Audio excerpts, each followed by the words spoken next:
أعوذ بالله من الشيطان الرجيم.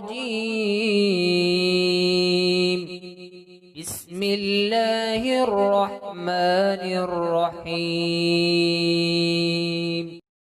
قال رسول الله صلى الله عليه وسلم: اليد العليا خير من اليد السفلى.